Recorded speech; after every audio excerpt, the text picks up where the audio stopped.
शिक्षकगण, शोधार्थीगण एवं विद्यार्थियों, आज का हमारे सेमिनार का विषय है भारत में विकास, मुद्दे, चुनौतियां एवं रणनीतियां।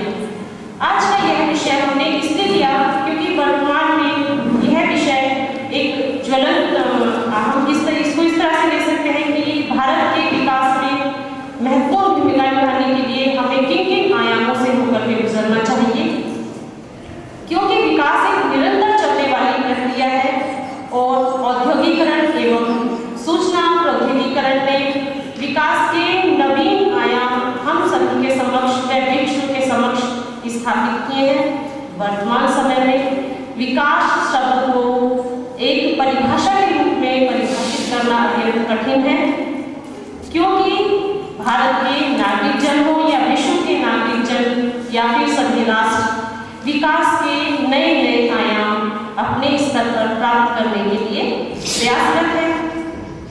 साथ ही संयुक्त राष्ट्र संघ द्वारा निर्धारित विभिन्न विकास के आयामों को प्राप्त करने के लिए प्रयासरत है। स्वतंत्रता के पश्चात भारत द्वारा विभिन्न मानकों को स्वीकार किया गया, जिसमें हमारे नेतृत्व वर्ग व समाज सुधारकों की महत्वपूर्ण भूमिका रही है। इन सभी में हम विशेष रूप से नाम लेना चाहेंगे डॉक्टर B.R. अम्बेडकर का।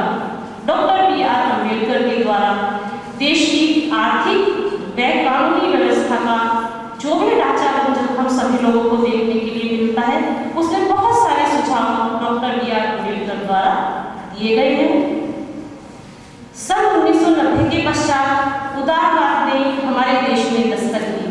उदारवाद की दस्तक के साथ ही प्रारंभ हुई सफलता की नई नई उपलब्धियां, साथ ही बहुत सारी समस्याएं भी है ना उदारवाद हमारे देश के समक्ष लेकर के आया। यह सेमिनार हमें सहयोग करेगा 1990 के पश्चात जो भी हम सभी के समक्ष समस्याएं आई, मुद्दे हैं या फिर रणनीतियां हमारी सरकार को क्या क्या अपनानी चाहिए, हमारे आज के सेमिनार का यह उद्देश्य होगा। साथ ही हम आज के लिए जो विभिन्न मुद्दे हैं मैं उस पर एक लाइन कहना चाहूँगी कि हमारी प्रस्तावना प्रारंभ होती है हम भारत के लोग, अर्थात अगर हमें भारत का विकास करना है तो भारत के प्रत्येक नागरिक को साथ लेकर के चलना होगा। इसमें डॉक्टर B.R. अम्बेडकर की डाइस पर डेफिनेशन लगी हुई है, we are Indians firstly and lastly. और हमारा सेमिनार इन सभी मुद्दों, चुनौतियों व सुझावों को लेकर के साथ चलेगा। सभागार में उपस्थित हमारे मुख्य अतिथिगण, चीफ गेस्ट, साथ ही सभागार में उपस्थित जितने भी विद्वज्जन हैं, आज के इस सेमिनार को सफल बनाने में अपनी महत्वपूर्ण भूमिका का निर्वहन करेंगे। इसी आशा के साथ हम अपना सेमिनार प्रारंभ करेंगे। धन्यवाद। प्रोफेसर जसदानी से अनुरोध कर रही हूँ कि बीच वक्तव्य के लिए कृपया मंच पर आएं। बहुत बहुत धन्यवाद। एक जो अभिप्राय और आज के इस दौर में जब हम अपने आज़ादी के इतने साल बाद उस शख्सियत को, उसके नाम के योगदान को, जिसने इस देश के लिए एक बहुमूल्य योगदान, एक संविधान जो कि एक किसी भी राष्ट्र के लिए एक ऐसी रूपरेखा जिसने उस वक्त बखूबी इस बात को समझा था कि हमारा हिंदुस्तान या हम भारत के लोग, जिसमें सभी धर्मों के लोग, सभी जातियों के लोग, सभी समुदाय, सभी प्रांतों के, जो भारत में एक विशेष तौर पर विभिन्नता, चाहे वो भाषा के आधार पे हो, चाहे वो लिंग के आधार पे हो या जात और भांति भांति की जो हमारी भारत की विशेषता, मेरे ख्याल से इस बात को समझने के लिए जो क्षमता, जो बुद्धिमत्ता डॉक्टर B.R. अम्बेडकर, बाबा साहब अम्बेडकर के दृष्टिकोण में, उनकी उस लेखन शैली में जो कि संविधान के विभिन्न प्रावधानों में या विभिन्न जो नियम संविधान में उन्होंने पिरोया है, वो इस बात को इंगित करता है कि भारत की जो आवश्यकता है, और वो भी जब इस देश को आज़ादी हासिल हुई और उस वक्त इस बात के लिए निर्णय किया जाना कि हमें अपने स्वाधीनता के उन सपनों को जो कि आज़ादी से पहले हमारे इस मुल्क के लोगों के लिए एक दिवा स्वप्न के समान, जो कि एक विदेशी शासकों द्वारा इस मुल्क को चलाया गया, जिसको हम कह सकते हैं कि ब्रिटिश रिजीम है, उससे पहले मुगल या सल्तनत, दोनों को वो अगर हम मद्देनजर रखते हुए देखें तो आज़ादी के वक्त जो चीज़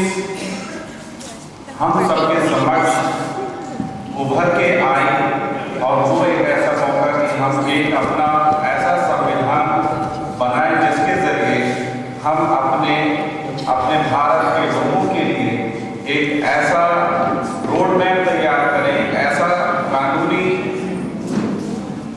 प्रारूप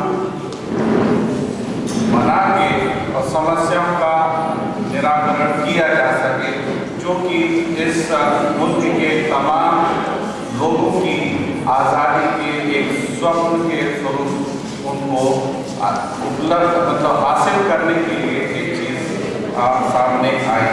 तो उनके इस योगदान को हम जो है एक अभूतपूर्व और अमूल्यमान धरोहर के रूप में हमारे समक्ष जो भारत का संविधान आया, उसमें तमाम और भी लोगों का योगदान है, लेकिन जब हम विशेष तौर पर देखते हैं आज़ादी के बाद, इस बात को नकारा नहीं जा सकता कि भारत के तमाम और जो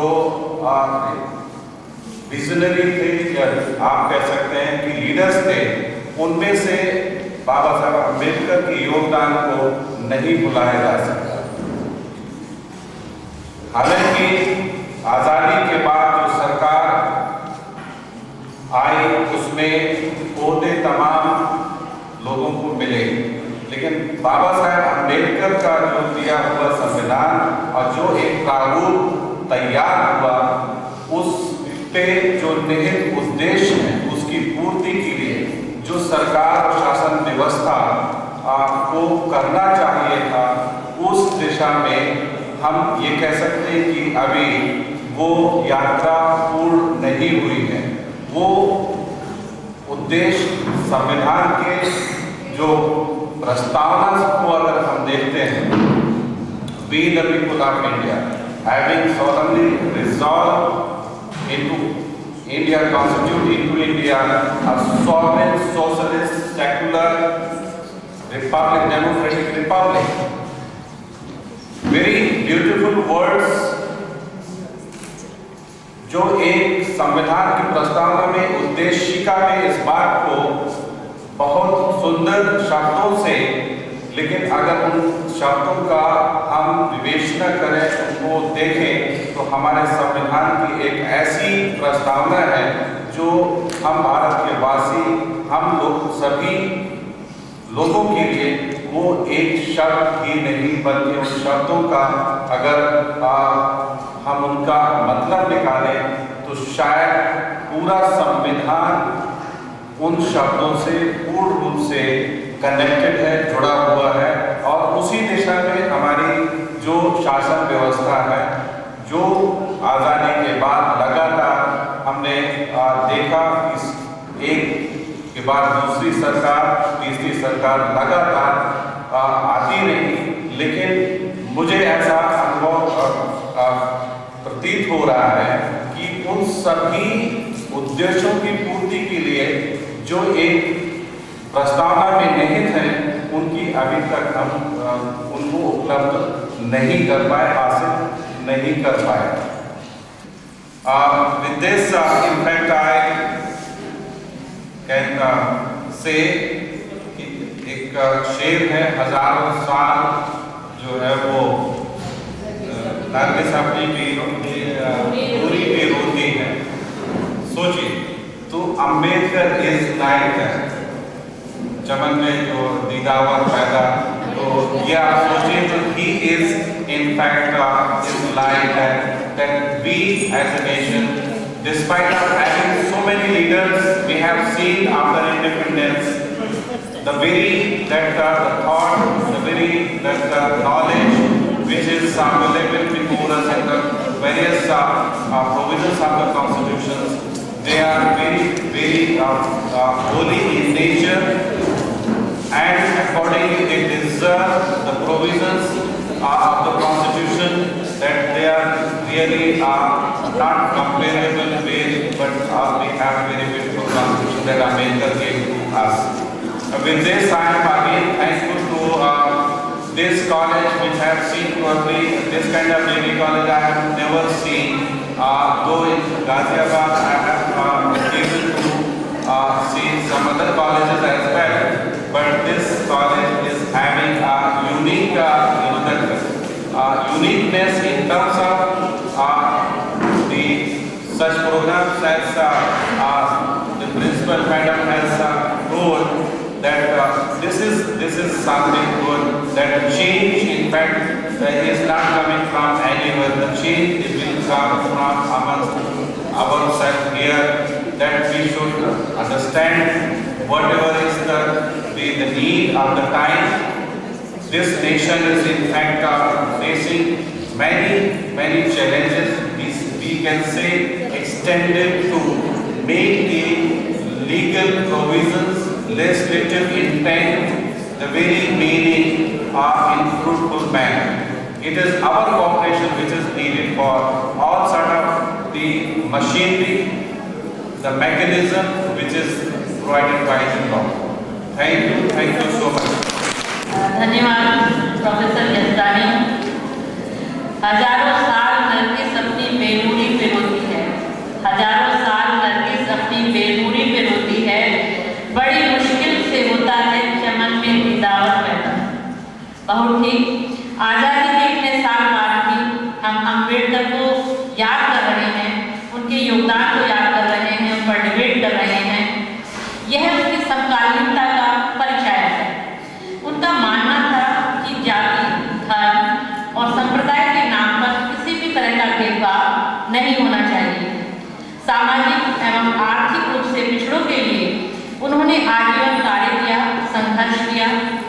देश को संविधान देकर जो अमूल्य कार्य उन्होंने किया वह हमेशा याद रखा जाएगा, भले ही कुछ प्रावधानों को लेकर विरोध जाहिर किया जाता है, जिसमें निहित है देश के सारे विधि विधान, जिसमें निहित है देश के सारे विधि विधान राजनीति के लिए है, जो गीता और कुरान एक ही है अम्बेडकर संविधान, अम्बेडकर। इन शब्दों के साथ आमंत्रित कर रही हूँ आज के अतिथि वक्ता doctor Sheela Reddy, chairperson doctor Ambedkar chair IITA new Delhi. Doctor Sheela Reddy. तो पहले जब हम सुबह कॉलेज में आए थे, we were very overwhelmed with your warm hospitality. Thank you so much for inviting us firstly. And if I have to speak about this topic, firstly I should congratulate the principal and the coordinator for choosing a very topical theme. मतलब development is a what we can say ongoing process. इसके बारे में तो continuous debate and discussion होना चाहिए, because there is never a particular full stop or an end to development. So this is a timely topic, and to commemorate the 125th birth anniversary of Dr. B.R. Ambedkar, you have really chosen a very authentic topic, I should say. Now, if I had to start speaking something about development, you all know that development is a very complex issue, a multi-dimensional concept, or you can say अपने खुद decisions लेना, खुद अपना choices community कर सकती है या नहीं कर सकती है, तो this is also an important aspect in development.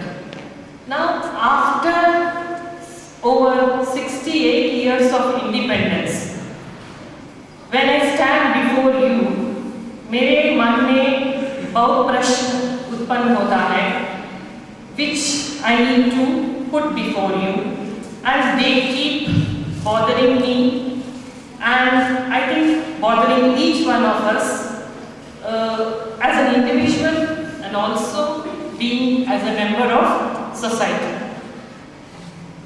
See, after so many years of independence, we have a mixed feeling. There is a sense of pride, also there is a sense of despondency. There is a sense of hope and despair.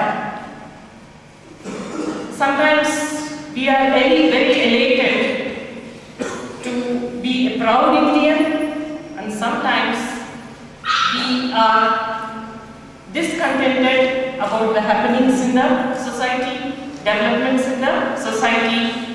They keep continuously bothering us. More so with new government, जो अभी नया government बना हुआ है, with absolute majority, it has potential, सत्ता है इसमें hard decisions लेने का.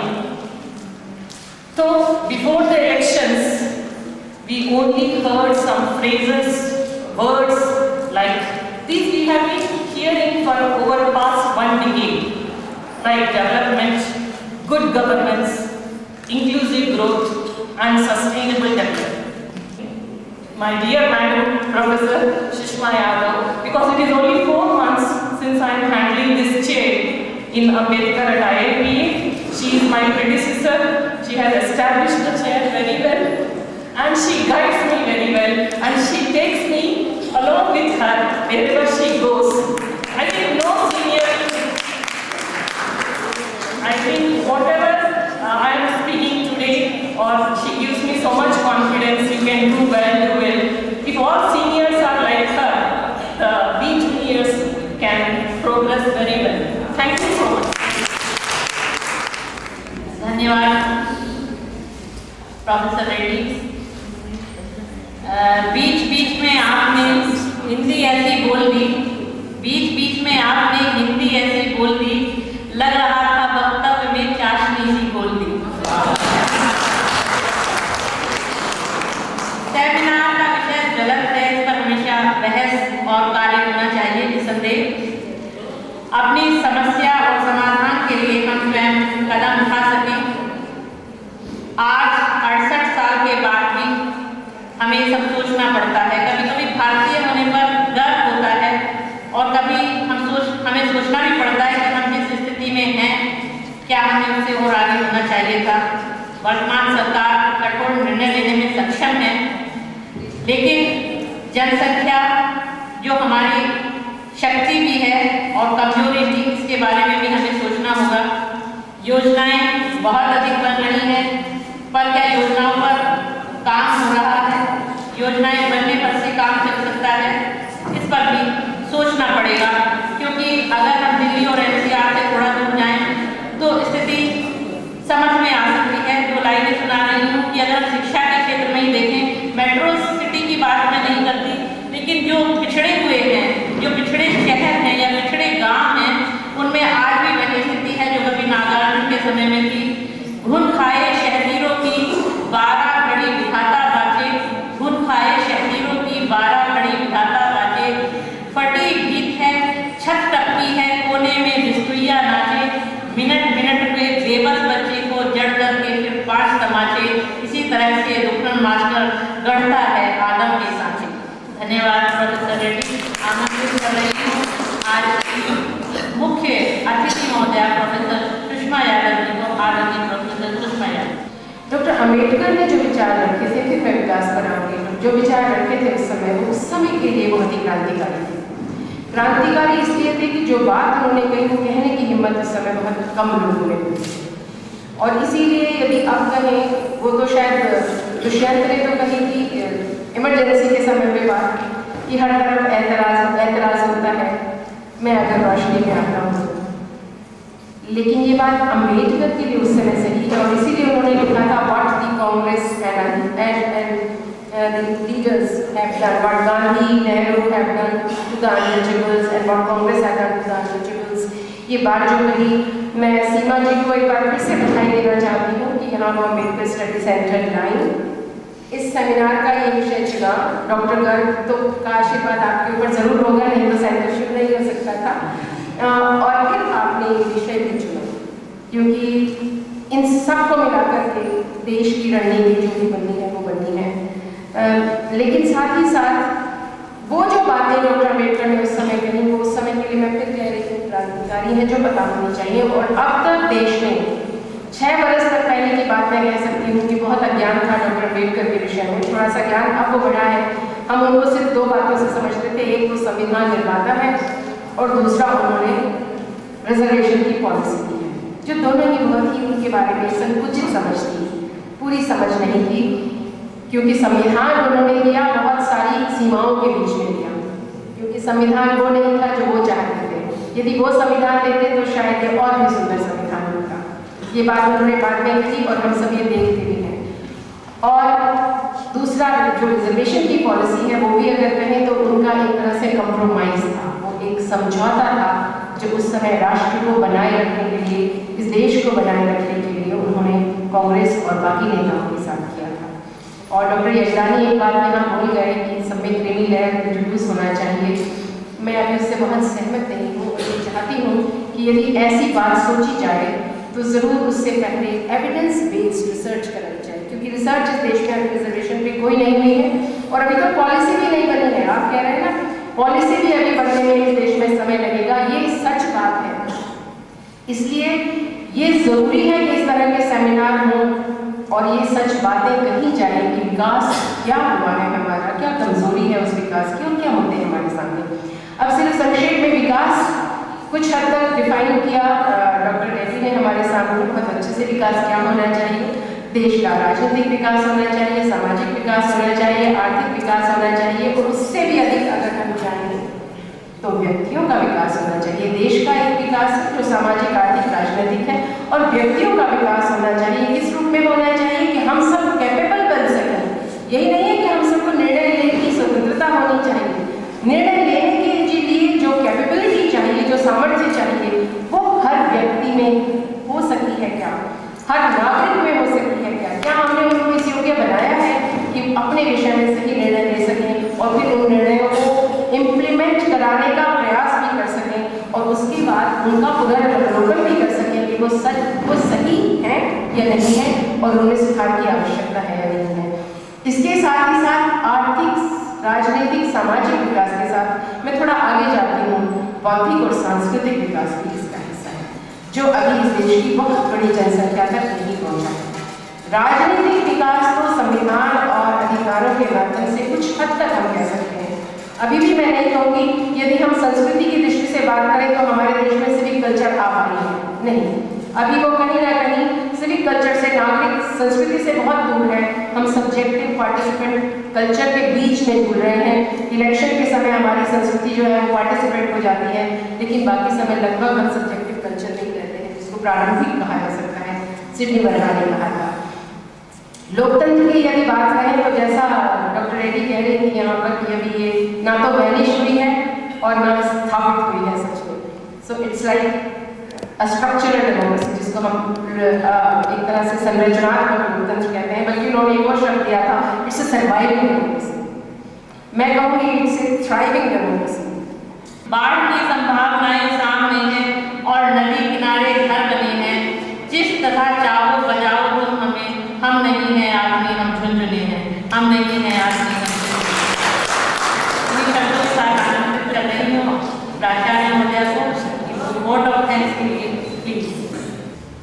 मैं सुषमा जी को विशेष रूप से धन्यवाद देना चाहती हूँ और साथ ही सीमा को जो 6 महीने अलग प्रयास करती रही सुषमा जी को यहाँ बुलाने के लिए, और मुझे लगा कि उसका ये प्रयास आज सार्थक हो गया।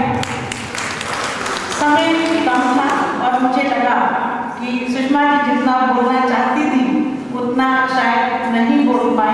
क्योंकि उन्होंने समय सीमा को ध्यान में रखते हुए अपने वक्तव्य को संक्षिप्त किया। मैं उनसे अनुरोध करूंगी कि भविष्य में आगे भी जब कभी कोई प्रोग्राम होगा तो मैं चाहूंगी कि आप आएं और अधिक विस्तार से हम लोगों को लाभ प्रदान करें अपने वक्तव्य में। रेड्डी जी के लिए मैं कहना चाहूंगी कि उन्होंने अपनी इंग्लिश के भी, जैसे कि रश्मि ने उसके लिए बड़ी सुंदर 2 पंक्तियां बोली थी, तो हमारा शासकीय महाविद्यालय है, हमारे बच्चे हिंदी भाषी हैं, हिंदी ज़्यादा समझते हैं, तो इसलिए मजबूरी हो जाती है वक्ता के लिए कि जब वो यहाँ आते हैं तो उन्हें हिंदी में अपना वक्तव्य देना पड़ता है। लेकिन तब भी जो प्रबुद्ध साथीगण हैं उन्होंने अवश्य उनके वक्तव्य का आनंद उठाया होगा, ऐसा मुझे पूर्ण विश्वास है। प्रोफेसर डॉक्टर यजदानी जी ने विषय की विशद विवेचना कर कार्यक्रम को एक गति प्रदान करी।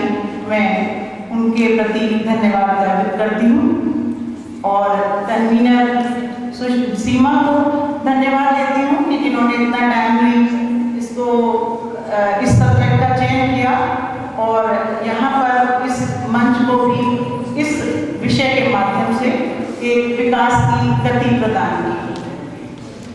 स्मृतियाँ हमें जब तक आकर याद दिलाती रहती हैं, तो इसके लिए स्मृति चिन्ह बनता है। आमंत्रित कर रही हूँ डॉक्टर पंकज चौधरी को कि वो आए और आज के कीनोट स्पीकर प्रोफेसर यजदानी जी को स्मृति चिन्ह प्रदान करें। डॉक्टर पंकज चौधरी।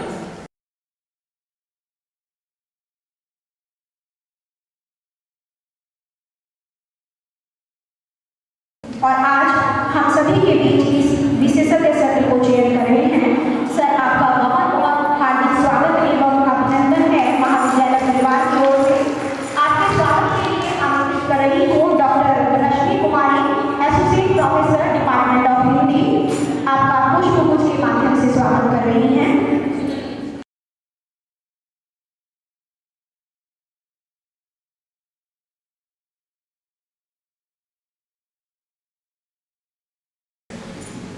डॉक्टर शैलेश दिवाकर जी, प्रोफेसर शशि रानी जी, दोनों स्पीकर करता है। तो सबसे पहले मैं इनवाइट करूँगा सेशन को शुरू करने के लिए प्रोफेसर शशि रानी जी को। आप बोलेंगे human development in India in terms of health and education. Doctor Shashi Rani ji. सभी को मेरा नमस्कार। मैं शशि हूँ, डिपार्टमेंट ऑफ सोशल वर्क से दिल्ली यूनिवर्सिटी से। अपना व्यू पॉइंट रखने के पहले I would like to thank the organisers जिन्होंने यहाँ पर आने के लिए मौका दिया और हमें यहाँ पे क्या कार्यक्रम हो रहे हैं, किस तरीके के कॉलेज है और आपका क्या व्यू पॉइंट है, ये भी जानने का मौका मिला। So congratulations that you are able to organise such a nice workshop. जहाँ तक डॉक्टर अम्बेडकर के आइडियोलॉजी का सवाल है, हम सब अपने संविधान को किसी न किसी रूप में देखते हैं, पढ़ते हैं और शायद जीते हैं। मैं अपने स्टूडेंट्स को इसी बात से शुरू करती हूँ कि संविधान पढ़ने और देखने की चीज़ नहीं है, वो जीने की एक चीज़ है। वो एक ऐसा संविधान है जो हमें इंसान होने की याद दिलाता है या हमें भारतीय होने का एहसास दिलाता है। क्योंकि वो संविधान हमारे देश में लागू है तो मेरी पहचान कहाँ से बनती है? मेरी पहचान बनती है ज्योग्राफिकल बाउंड्री से, मेरी पहचान बनती है मेरे अधिकारों से और मेरी पहचान बनती है जिस रूप में मेरी सरकार मुझे पहचान देती है। मेरा एक किसी जेंडर स्पेसिफिक में बिलीव करना, जिसके ऊपर अभी 377 के ऊपर बहुत बातचीत चल रही है, तो आई थिंक उस कॉन्फ्लिक्ट में अगर हम ना जाए तो बेहतर होगा। लेकिन क्या मेरी पहचान ये सोसाइटी मुझे देती है या मेरा संविधान मुझे देता है, या उस पहचान के लिए मुझे फाइट कैसे करना है ये समझ मुझे कोई एजुकेशनल इंस्टीट्यूशन देगा। ये सारे के मुद्दे बहुत इंपॉर्टेंट हैं और ये एक किसी भी ह्यूमन डेवलपमेंट के लिए, व्यक्ति के विकास के लिए बहुत अहम मुद्दे हैं। वो पहचान बनती है बेसिक राइट्स के थ्रू। आपका वो बेसिक राइट्स कहाँ से मुझे किसने दिए? क्या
इंडिकेटर्स के डेटा असेसमेंट के थ्रू होता है। हम सब जानते हैं कि इनइक्वालिटी हमारी सोसाइटी में परसिस्ट करती है। अम्बेडकर जी का कहना था कि कोई भी सोसाइटी किसी भी स्टेट के थ्रू रेगुलेट नहीं हो सकती। हम स्टेट को एक बहुत आइडियलिज्म में नहीं ले जा सकते। एक स्टेट का काम ये नहीं है कि वो तलवार चाकू निकाल के और लॉ का डंडा दिखा के हर एक को बताए कि ये करना है, ये नहीं करना है। लेकिन स्टेट की जो इमेजिनेशन है वो लोगों की पावर में नहीं है। वो हम सब मिलकर उस स्टेट का फॉर्मेशन करते हैं, पर शायद ये टॉप टू बॉटम अप्रोच के चक्कर में हम बॉटम टू टॉप तक नहीं पहुंच पा रहे हैं और वहीं से डिफरेंस आता है। तो अम्बेडकर के व्यू पॉइंट को क्या हमने सही तरीके से इंटरप्रेट किया है, ये भी एक बात है। उसकी समझ हमारे समझ में कितनी है, ये भी एक बात सोचने की है। कोई भी ह्यूमन डेवलपमेंट का इंडिकेटर, जो प्राइमरी इंडिकेटर्स है, health, education and life expectancy, कितने लेवल तक हम अचीव कर पाए हैं। अमृता सेन ने अपनी किताब में लिखा कि हमारा जो विकास है वो इस बात से निर्धारित नहीं होगा कि भारत ने दुनिया में किस पोजीशन पे अपना वर्चस्व संभाला है, लेकिन इस बात से हमारा विकास डिफाइन होगा कि क्या हमारे सारे साथी, सारे समाज के लोग एक साथ उस विकास में भागीदारी ले पाते हैं या नहीं ले पाते हैं। क्या वो सारे तरक्की के जो अवसर हम प्रदान करते हैं अपने समाज को, अपने कंट्री को, उसमें हर एक नागरिक हिस्सेदारी ले पा रहा है या नहीं ले पा रहा है, उसकी तरक्की होती है या नहीं होती है। और इसी को शायद पिछली सरकार या पिछले 10 दशकों से हम इंक्लूसिव अप्रोच के नाम पर जानते हैं। इंक्लूसिव अप्रोच का नाम यही अप्रोच था कि हर एक व्यक्ति उस विकास का भागीदारी हो। जहाँ तक हेल्थ की बात है, मुझे कहा गया था कि मैम आप हेल्थ के ऊपर थोड़ा सा हमें बताइएगा।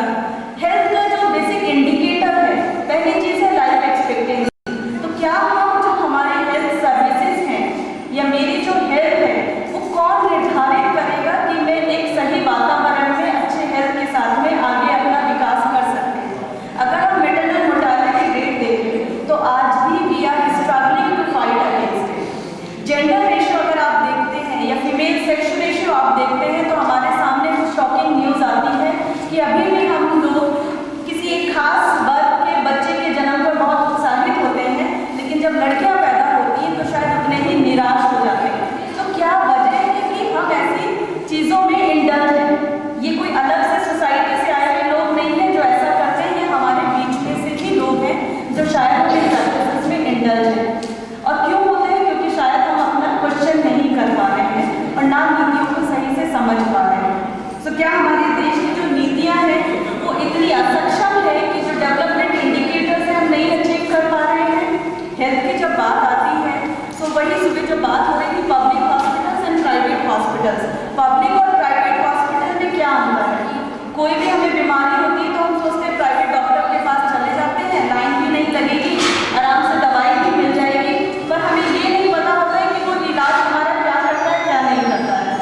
हमारी जो डिपेंडेंसी एलोपैथिक मेडिसिन पे है उसके बारे में हम कभी चर्चा नहीं करते। ये दवाइयाँ कहाँ से निर्यात होती हैं, कहाँ से कहाँ पहुँचती हैं, जिनके ऊपर ग्लोबल सोसाइटी ने बैन लगाया है। क्या आज भी हम उन दवाइयों को खाते हैं और हम सोचते हैं हम ठीक हो गए हैं, लेकिन हम ठीक नहीं हो रहे हैं, हम और बीमार हो रहे हैं। तो यही सारी बातें हैं। चाइल्ड मोर्टालिटी रेट अगर हम देखते हैं, एक शिशु मृत्यु दर, उसके ऊपर हमारे पास बहुत बड़ा चैलेंज है। वो चैलेंज सिर्फ एक चाइल्ड मोर्टालिटी रेट के लिए नहीं है, बच्चों के लिए नहीं है, पर उससे जुड़ा सवाल है क्या माएँ सही तरीके से अपना जो खान पान है वो मेंटेन कर पाती हैं? क्या उनको सही समय पे दवाइयाँ मिल पाती हैं, सही समय पे चेकअप हो पाता है, इंस्टीट्यूशनल डिलीवरीज हो पाती हैं?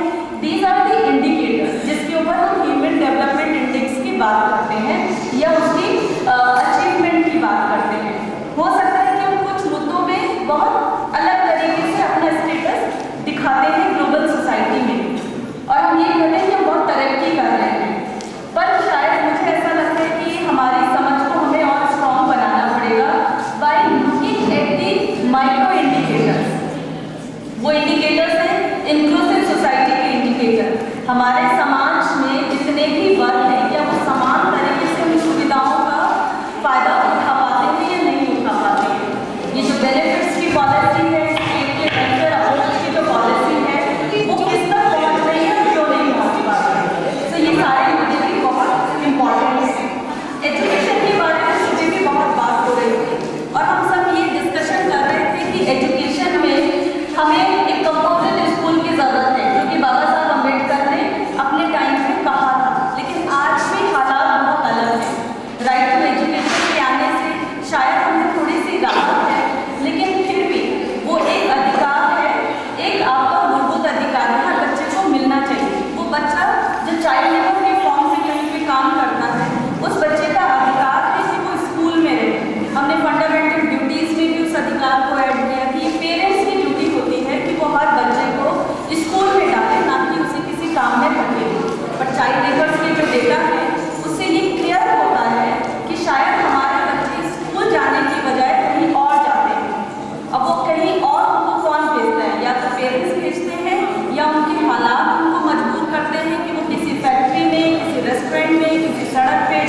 क्योंकि अगर वो समझ हमारी डेवलप नहीं हुई है तो यहाँ का मेरा छोटा एफर्ट भी बेकार चला जाएगा। हमें नहीं पता होगा हमें किस डायरेक्शन में जाना है। Certificate distribution is not the education. किसी भी एजुकेशनल सिस्टम का पार्ट अगर सिर्फ ये है कि 8वीं पास को आप सर्टिफिकेट कह देंगे कि 8वीं पास हो गया है, लेकिन उसके पास वो क्षमता वो स्किल्स डेवलप नहीं हुए हैं, वो क्रिटिकल एबिलिटी डेवलप नहीं हुई है, तो वो educational system I think is not the appropriate educational system. So we need to question about it and I think this college because you all are indulged in the pedagogy of teaching, so I think we need to question ourselves what kind of educational parameters we are developing to assess the performance of these children. So ये भी एक मुद्दा है। बाबा साहब अम्बेडकर ने कहा था कि शिक्षा का अधिकार सबको मिलना चाहिए और स्पेशली विमेंस के लिए। उनका मानना ये था कि विमेंस को एजुकेशन में ना रहकर मेन स्ट्रीम में आके एम्पावरमेंट की तरफ बढ़ना चाहिए, जिसको हम इमेंसिपेटरी अप्रोच कहते हैं। लेकिन क्या वो इमेंसिपेटरी अप्रोच सिर्फ लिबरेशन तक रह गई है या वाकई में हम उस इमेंसिपेटरी अप्रोच की तरफ बढ़ रहे हैं? शायद ऐसा नहीं है। भागीदारी हर डिसीजन में किसी भी अगर आप बाबा साहब के स्पीच को उठाकर पढ़ते हैं जो उन्होंने इतने साल पहले दिया, आज भी उस पर रेलेवेंस है। उन्होंने बहुत साफ साफ शब्दों में एक चिट्ठी में जब वो अपनी पत्नी को लिख रहे थे बहुत दुखी होकर, तो उन्होंने यही कहा कि मैं तुम्हें अपनी पत्नी नहीं एक मित्र ढूंढता हूँ। और यही बात उन्होंने व्याख्यान किया कि जितने भी लोगों को आप मेरे विचार आगे बढ़ा सकते हो वो आपको बढ़ाना चाहिए। उनके अनुसार किसी भी वुमेन को, किसी भी महिला को अपने अधिकारों का एहसास तभी होगा जब वो पढ़ाई लिखाई करेगी या एजुकेशनल अटेनमेंट होगा। अगर वो नहीं होता है तो शायद उसके पास वो अधिकार नहीं आ पाएंगे और वो अपने अधिकारों का इंजॉयमेंट भी नहीं कर पाएंगे। सोसाइटी की ये बहुत बड़ी सोच उनकी थी। He was a very visionary person जो लॉन्ग टर्म इम्पैक्ट देख रहे थे एजुकेशन का। उनका कहना था कि हर डिसीजन मेकिंग में हमारी भागीदारी होनी चाहिए, चाहे वो मेरी पर्सनल लाइफ है या मेरी सोशल लाइफ है। जहाँ तक बात आती है सोशल लाइफ की, शायद सरकारी नौकरियों ने बहुत कुछ मौके महिलाओं को दिए हैं, पर जितनी भी महिलाएं यहाँ बैठी हैं मेरी उनसे ये रिक्वेस्ट है to question yourself whether you are able to take a decision in your household और not. If you are not able to take a decision in your household that means still you have to go long. इसका मतलब ये है कि अभी भी हमें आगे लड़ाई जारी रखनी है। अगर आप अपने घर परिवार में डिसीजन नहीं ले पाते हैं आपकी शादी के बारे में, आपके फैमिली एक्सपेंशन के बारे में, आपके एम्प्लॉयमेंट को चूज करने के बारे में या आपके पॉलिटिकल पार्टिसिपेशन के बारे में, तो शायद यही बात फिर से घूम फिर कर आएगी कि हमने एक सर्टिफिकेट सिस्टम के तहत डिग्रियां तो हासिल कर ली हैं लेकिन शायद हम अभी तक एम्पावर्ड नहीं हुए हैं। तो आई थिंक ये जो सारे मुद्दे हैं जिनके ऊपर अभी बातचीत चल रही है आज के टाइम में बहुत रेलेवेंट है कि किस तरीके से उन विचारों को दोबारा आज के समाज के समक्ष में रखते हुए हम उस तरीके की सोच को अपनाएं या उस तरीके से हम प्रयास करें। जहाँ तक बात आती है directive principles of state policy, बहुत क्लियर तरीके से directive principles of state policy में लिखा गया है कि एक राज्य की क्या भूमिका होनी चाहिए किसी की भी क्वालिटी लाइफ को इम्प्रूव करने के लिए। राज्य का सब्जेक्ट होता है एजुकेशन और हेल्थ। ये राज्य की जिम्मेदारी है कि वो एजुकेशनल इंस्टीट्यूट खोले, वो उनको फ्लोरिश करने के लिए स्पेस दे और वहाँ पे नए नए आयाम तैयार हो, इसके लिए वो सपोर्ट सिस्टम क्रिएट करे। सिमिलरली फॉर द हेल्थ, अगर हेल्थ में हमारे पास कुछ ऐसे इंस्टीट्यूशंस हैं जो बिल्कुल कारगर नहीं है, अगर अस्पताल खुला है वहाँ डॉक्टर नहीं है और अगर डॉक्टर है तो क्लाइंट नहीं है, तो क्या वजह है कि अस्पताल होने के बावजूद भी कोई वहाँ नहीं जाता? ये एक हेल्थ इंडिकेटर का पैरामीटर है। Accessibility of health services and availability of health services, these are the two parameters जहाँ से सारा डिस्कशन शुरू होता है। सो आई थिंक ये सारे जो मुद्दे हैं आज के तौर पे हेल्थ और एजुकेशन को लेकर और सस्टेनेबल डेवलपमेंट में बहुत अहम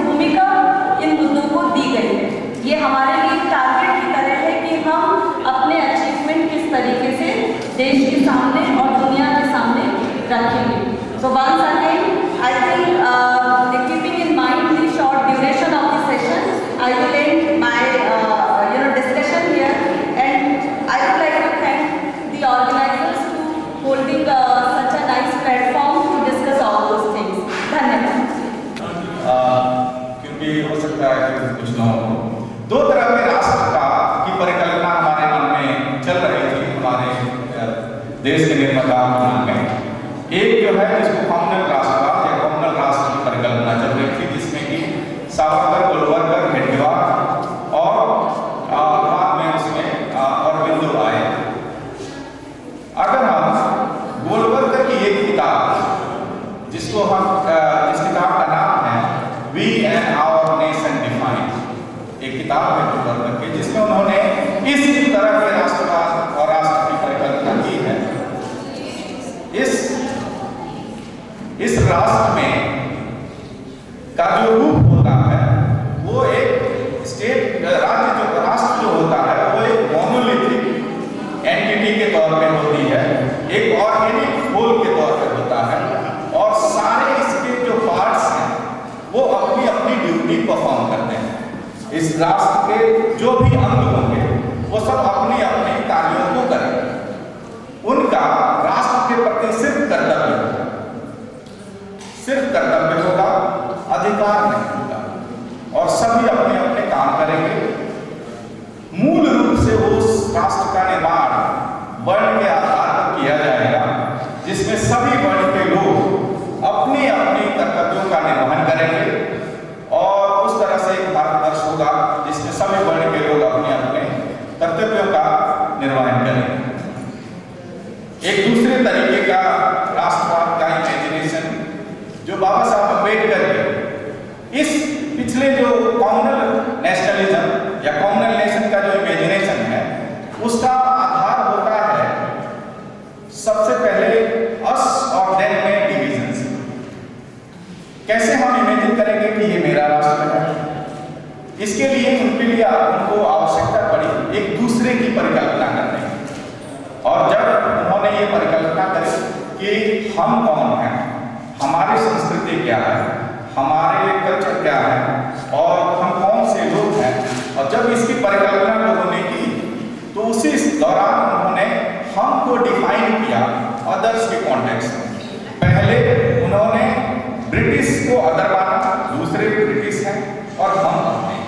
उसके बाद फिर से जो मुस्लिम्स और अदर फॉरेन ऑरिजिन के जो रिलीजन्स थे उनको अदर माना, फिर हम एक अलग।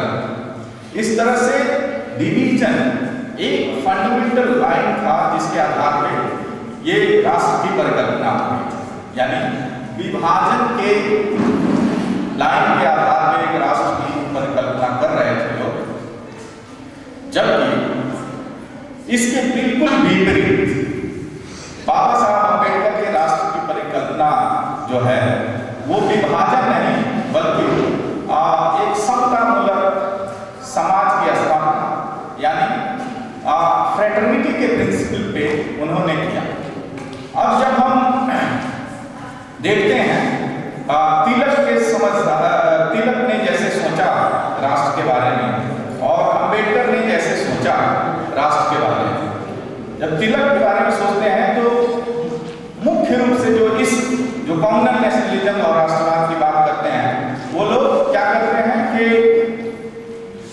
इंडिया में फॉरेन इन्वेजन होता है, इंडिया एक ऐसा देश होता है जिसमें बार बार आक्रमण होते हैं, और ये एक राष्ट्र जो है डिफाइन होता है मल्टीपल इन्वेजन से, जैसे अंग्रेजों से पहले, मुगल्स से पहले, हुनों और इनसे, और हम एक अलग हैं और एक दूसरे एक हम पे आक्रमण करते हैं, इस तरह की परिकल्पना है।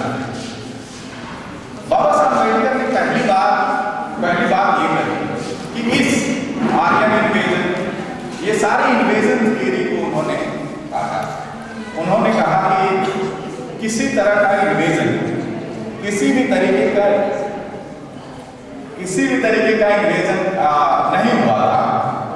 जो वर्ण सिस्टम, बाबा साहब की एक किताब है rural Sudras and caste in India, इन दोनों किताबों में इस थ्योरी की चर्चा होती है, और इस थ्योरी का नाम है ब्रोकन मैन थ्योरी, जिसमें बाबा साहब कहते हैं कि जो हमारा वर्ण व्यवस्था का निर्माण हुआ है वो वर्ण व्यवस्था का निर्माण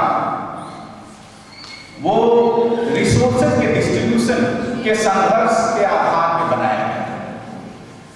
एक हमारे किसी भी समाज में होता है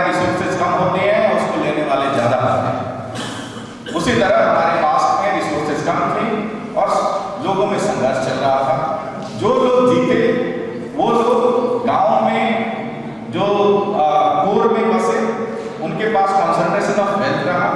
उसके बाद से जो लोग हारे वो उससे थोड़े फ्रिंज में बाहर बसे। उसके बाद से जो लोग और जो उनसे वंचित थे बुरी तरह से वो और बाहर गाँव में रहने लगे और कुछ लोग जंगलों में चले गए। इस तरह से ट्राइबल्स, अछूत, ओबीसीज एंड ये सारी वर्ण व्यवस्था का जब तक इनके राइट्स को हम स्ट्रेंथन नहीं करेंगे तब तक जो है किसी भी राष्ट्र का निर्माण नहीं किया जा सकता है। स्पिरिचुअल नेशनलिज्म जो है वो सिर्फ डिवाइसिव है, लोगों को बांटने वाला है, अधिकारों से वंचित करता है और समाज को वैसे ही रहने देता है जैसे कि पास्ट से रह गया है। Thank you very much. ये कानून सिर्फ स्वतंत्रता और समानता के टूटने के पीछे सुरक्षा प्रदान कर सकता है, गारंटी नहीं दे सकता है। टूटने के बाद कानून काम कर सकता है। स्वतंत्रता समानता का हनन होगा तब कानून काम करेगा। स्वतंत्रता समानता के हनन ना हो ऐसी गारंटी लोग दे नहीं सकता। आज की पोजीशन में then he suggested from where this guarantee can be provided to the masses of this country. Guarantee to the notions of equality and liberty can be provided by the brotherhood, by the fraternity, if we succeeded in introducing this sort of notion in the minds of our community. अगर हमारा समाज भाईचारा, सहनशीलता इसके साथ जीना सीख गया तो हमें स्वतंत्रता समानता के लिए किसी कानून की आवश्यकता नहीं होगी। Again, Dr. Ambedkar expressed his views on democracy. Madam है नहीं सुषमा जी, बहुत अच्छा होता उनसे भी शेयर करने का मौका मिलता। Dr. Ambedkar was the only person by that time who criticized this British European model of democracy in applied. जो ब्रिटिश मॉडल पार्लियामेंट्री डेमोक्रेसी का था, he never supported that. Say, democracy to this country without democratic society is not going to serve the purpose. Whom you are going to give this democracy? Is our society democratic?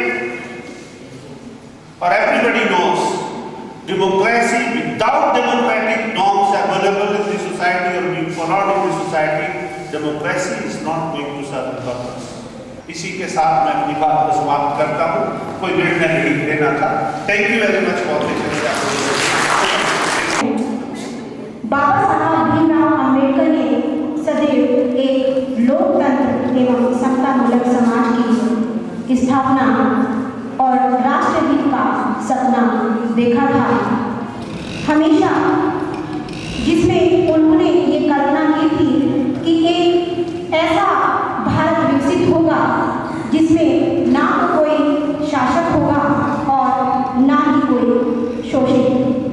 आज की इस संगोष्ठी के expert panel discussion को chair कर रहे doctor जीवे सिंह जी का मैं हार्दिक धन्यवाद ज्ञापित करती हूँ कि समय सीमा को ध्यान में रखते हुए आपने सेशन के समय को ध्यान में रखा और साथ ही हमारी को चेयर स्मृति चिन्ह प्रदान करने के लिए मैं आमंत्रित कर रही हूँ।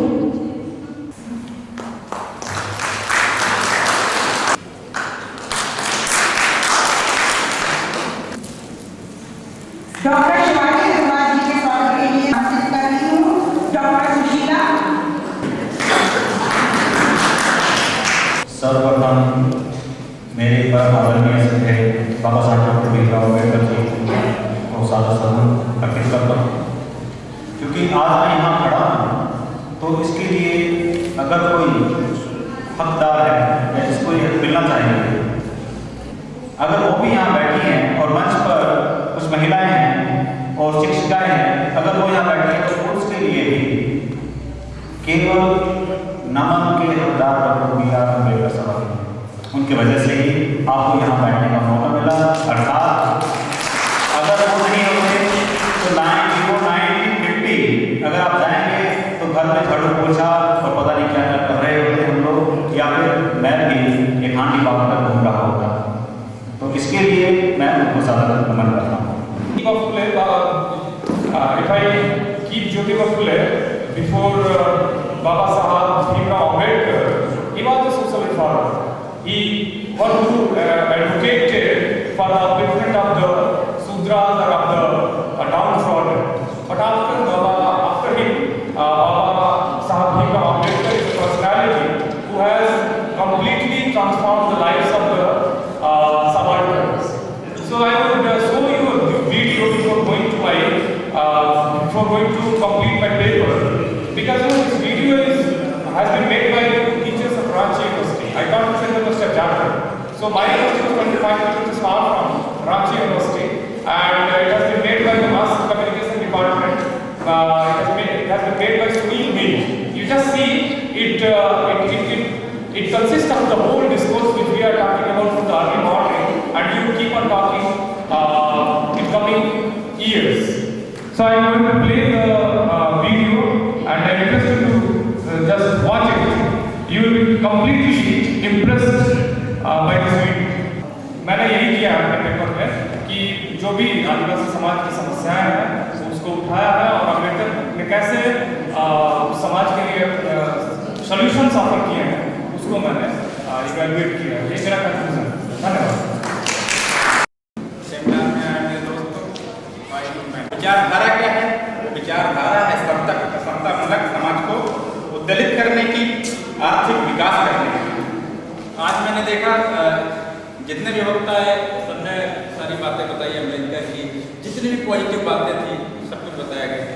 तो बेसिकली क्या है कि वो सब हमें इम्प्लीमेंट करना है। हम आते हैं, सेमिनार करते हैं, सेमिनार सुनते हैं, अटेंड करते हैं और चले जाते हैं, लेकिन हम में से कितने लोग हैं जो सोचते हैं उस चीज़ को इम्प्लीमेंट करते हैं? सरकारें हमारी, आप देख रहे होंगे, आरक्षण के लिए इतने पैसे, दलित के लिए इतने पैसे, सोशल काम के लिए इतने पैसे, किसानों के लिए ऐसे इतने पैसे, 450 करोड़, 550 करोड़, 600 करोड़, 700 करोड़, लेकिन आज भी दलित किसान सड़क पर नहीं गए। ये आपको सोचना होगा कि वो मेन स्ट्रीम में क्यों नहीं आ पा रहे हैं। हमें राजनीति में जो इस तरह के लोग हैं उन लोगों को दिखाना होगा, उन लोगों को बताना होगा कि आपके इतना पैसा देने के बावजूद भी दलित किसान मेन स्ट्रीम में क्यों नहीं आ रहा है। तो ये सोच होगी आप जिस तरह अम्बेडकर साहब ने बोला था शिक्षा को बढ़ाने की, आर्थिक विकास करने की, उन्हें प्रॉपर शिक्षित करने की। इस शिक्षा के बाद ही हम ये जितना भी चीजें कर सकते हैं। इसी के साथ मैं खत्म करूँगा। We are first Indian, and after that we are Hindu, Muslims, Sikhs, and conversion. Not only the focus, but focus must be we are Indian first and Indian last. And accordingly, it has been emphasized again by Dr. Ambedkar on August 1946, when Sardar Vallabhbhai Patel accordingly justified the things that number of, in case of states, provincial states, and Raja Rajwadas, these were accordingly accomplished by the efforts of the party and freedom fighters at that time. There were more than 700. But what accordingly they justified? Dr. Ambedkar in one of the against of the Sardar Vallabhbhai Committee accordingly justified that we are taking care of different values, different caste and groups. Probably I may be one of the leader of them, but we must give the focus on that we must take pledge to justify and to make the country integral. One, unit and integrity. So unity and integrity of the nation comes, and as we accordingly the justification you may find out from 3rd of October 1954, when a speech given by Dr. B.R. Ambedkar to All India Radio, and then Dr. Ambedkar justified the philosophy, the social philosophy of my life is based on 3 words: justice, equality, and fraternity. Justice, equality, and fraternity. Basically, these things are the basic ideology on which entire constitutional concept is based. So, until and unless we promote these 3 words, equality, justice, and fraternity, we are not able to justify the things that actually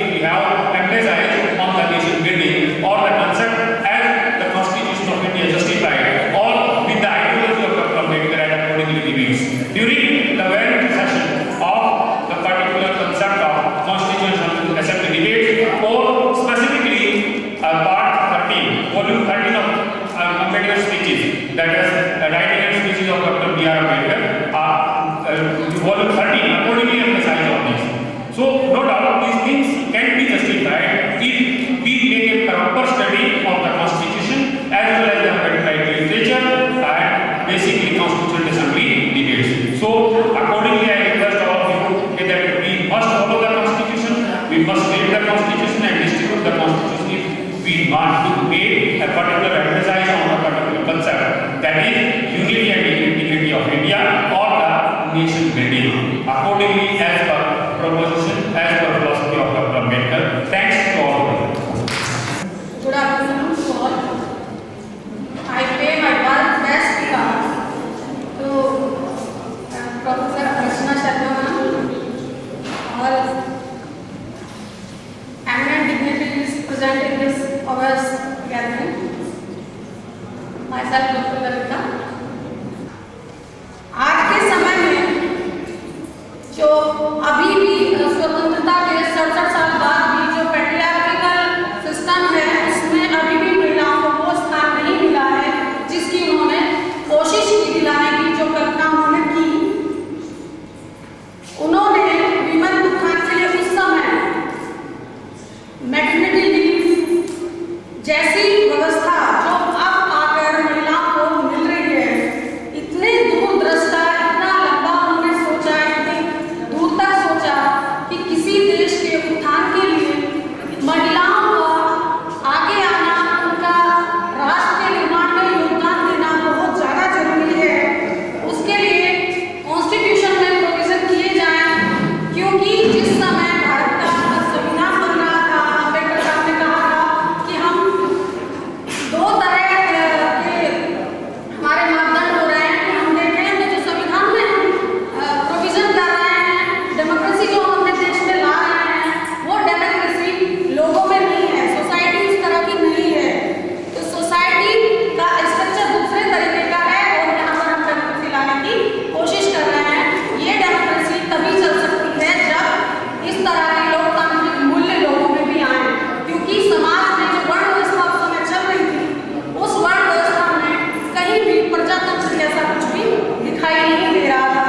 इसके अलावा उन्होंने जो one value का जो रखा, यानी franchise दी संविधान में, उसके लिए भी वो थोड़े से आशंकित थे। उन्हें लगा कि वैसे तो एक व्यक्ति को एक वोट दिया जा रहा है, उसके हर व्यक्ति के वोट का मूल्य बराबर है, लेकिन क्या समाज के हिसाब से हर व्यक्ति उसे उस तरह से सहभागिता राजनीतिक व्यवस्था में कर पाएगा? इसकी व्यवस्था उन्होंने की, जो कि समय के साथ साथ धीरे धीरे अभी आप और अक्सर समाज में एडॉप्ट करते हुए देख रहे हैं। समाज में उनके विचारों से बहुत बड़ा चेंज आया है। हिंदू कोड बिल में उन्होंने महिलाओं के लिए बहुत एडवोकेसी की, महिलाओं के अधिकारों के लिए उन्होंने अपने विचार रखे। बहुत सारे उनकी जो स्पीचेस हैं, जो उन्होंने लिखा है, महिलाओं के बारे में उन्होंने बहुत सोचा। मैं सोचती हूँ उस समय शायद उनके अलावा कोई भी जहाँ तक मैं समझती हूँ, जितना मैंने पढ़ा है, महिलाओं के अधिकार के बारे में उतना किसी भी व्यक्ति ने उस समय नहीं कहा। साथियों, हम जब भी, जैसा कि मुझे इन्होंने विषय दिया था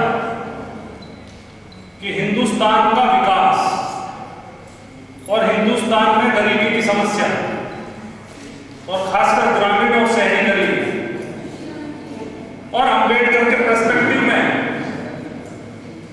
हिंदुस्तान कैसा तरक्की करे, ये विषय है। मैं हिंदुस्तान के विकास के बारे में जब पढ़ रहा था, तो खासकर शिक्षा के बारे में जब मैंने जानकारी हासिल करी, दुनिया में कोई उदाहरण नहीं है जहां पर जीडीपी का मात्र 3% खर्च करते हुए इतने बड़े देश ने कभी तरक्की कर ली। मैं स्कैंडिनेवियन कंट्रीज के आंकड़े देख रहा था, जिसमें आपका स्वीडन है, फिनलैंड है, नॉर्वे है। यू कैन नॉट इमेजिन कि वो लगभग 12% जीडीपी का अभी भी शिक्षा में खर्च करते हैं। क्यूबा 12%, चाइना जो शिक्षा में 6% खर्च करता, और यू आर इमेजिन कि आप 2020 तक विश्व की शक्ति बनेंगे। दुनिया की कुल 4 फर्में हैं, माइक्रोसॉफ्ट, गूगल, फेसबुक और Apple. You can imagine what is the turnover of these 4 private entities? It is $1.5 trillion and the volume of our GDP is $2 trillion. We only constitute 2% of the middle class of the world, यानी कि हम दुनिया के कुल मध्यम वर्ग का 2% और दुनिया की कुल जनसंख्या का 17.5% और दुनिया की कुल